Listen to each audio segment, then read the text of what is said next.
प्रणिती शिंदेंचा यावेळी शिंदेचं करायचं काय? खाली मुंडीवर पाय. यावेळी शिंदेचं करायचं काय? खाली मुंडीवर पाय.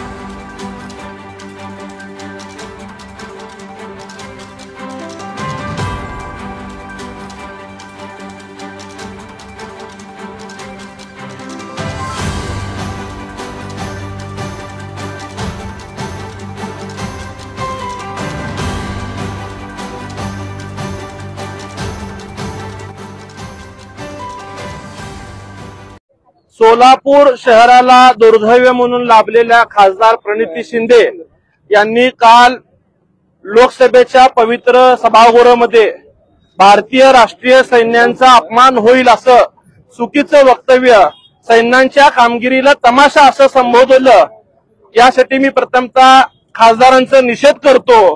कायम स्टंट लेडी म्हणून मागच्या वर्षभरापासून सोलापूरला प्रसिद्ध असणाऱ्या राहुल गांधींना विशेषतः खुश करण्यासाठी, त्यांच्या समोर चमकोगिरी करण्यासाठी आपली स्वतःची पात्रता नसताना केवळ पंतप्रधानांवरती कायम टीका करणं, महाराष्ट्राच्या मुख्यमंत्र्यांवरती टीका करण्याचं काम प्रणिती शिंदे करतात.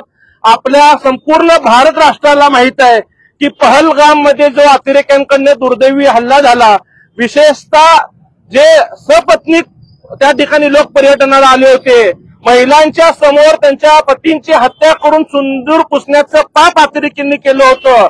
आणि याचा एक तीव्र भावना समस्त भारत राष्ट्रात असताना पंतप्रधान नरेंद्र मोदी साहेब असतील, संपूर्ण भारतीय सेना असेल, यांनी अत्यंत कमी वेळामध्ये पाकिस्तानमध्ये घुसून त्यांच्यावरती कारवाई केली. आणि हे कारवाई करणाऱ्या ह्या हुमा कुरेशी ह्या भारतीय सैन्यातल्या, सोबिया कुरेशी ह्या भारतीय सैन्याच्या महिला प्रतिनिधी असताना एखाद्या महिलेचं एखाद्या कारवाईचं समर्थन करणं अपेक्षित असताना त्या कारवाईच्या काळात आपण सगळ्यांनी पाहिलं की सगळ्यांनी पक्ष बाजूला ठेवून त्या कारवाईचं समर्थन केलं. पण केवळ राहुल गांधी समोर चमकोगिरी करण्यासाठी सभागृहाचं, विशेषतः मीडियाचं लक्ष आपल्याकडे जावं म्हणून काल त्यांनी ऑपरेशन सिंदूरवरती शंका व्यक्त केली. आणि त्यांनी ज्या प्रकारे त्याला तमाशा हा शब्द संबोधला, याच्यातनं सर्व भारतीय सैन्यात काम करणारे लोक असतील, त्यांचे परिवार असतील, या सोलापूरसह भारतातल्या सगळ्या नागरिकांच्या भावना दुखावलेल्या आहेत. तुम्हाला ज्यांनी खासदार म्हणून निवडून दिलं त्याही लोकांना कदाचित तुमच्या या वक्तव्याची लाज वाटत असावी. तुम्ही कधीही तुमचा स्वभाव पाहता या कृतीची तुम्ही माफी मागणार नाही. तुम्हाला माहिती आहे की तुमच्या वडिलांनी सुद्धा हिंदू भगवा दहशतवाद शब्द वापरला, अतिरेक्यांना अफजल गुरुजी, कसाबजी असे चुकीचे वक्तव्य केले, परंतु त्यांनी कालांतराने त्या कृतीची माफी मागितली. परंतु एकंदरीत तुमचा स्वभाव पाहता तुम्ही कधीही भारतीय सैन्यांची किंवा भारतीय प्रेमांची माफी मागणार नाही. म्हणून आम्ही सर्व सोलापूरकर, विशेषतः भारतीय जनता पार्टी, आम्ही सर्वजण भारतीय सैन्यांचे माफी मागतो की आमच्या सोलापूरच्या लोकप्रतिनिधींनी तुमच्या कारवाईबद्दल असं चुकीचं वक्तव्य केलेलं आहे.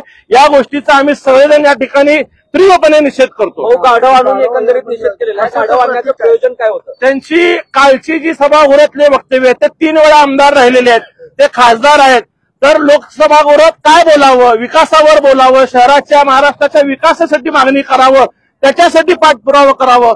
वर्षभरात एकही काम किती निधी आणला हे कधी त्यांनी सांगितलं नाही. एखादा आमदार, एखादा लोकप्रतिनिधी ज्यावेळेस विधानसभेत बोलतो, दुसऱ्या तिसऱ्या दिवशी तीच गोष्ट लोकसभेत मांडायचं. 5-10 वर्ष जी स्वतःला करता आलं नाही, त्या सगळ्या कृतीचा फक्त स्टंट करायचा, ही कालचं त्यांचं वक्तव्य हे गाढवापेक्षा पुढच्या आखलीचं असल्यामुळे त्यांना आज या ठिकाणी गाढव आणून त्यांचा निषेध केलेला आहे. पण सिंदूर ऑपरेशनवर प्रश्न उपस्थित करणं एक खासदार म्हणून आहे का, की सत्ताधाऱ्याकडून उत्तर मिळत नाही म्हणून तो प्रश्न उपस्थित होतो? तुम्ही सिंदूर प्रश्नावरती प्रश्न विचारणं वेगळं आहे. आपण पत्रकार महोदय, आपण ज्येष्ठ आहात, तमाशा या शब्दाचं आपण समर्थन करता का?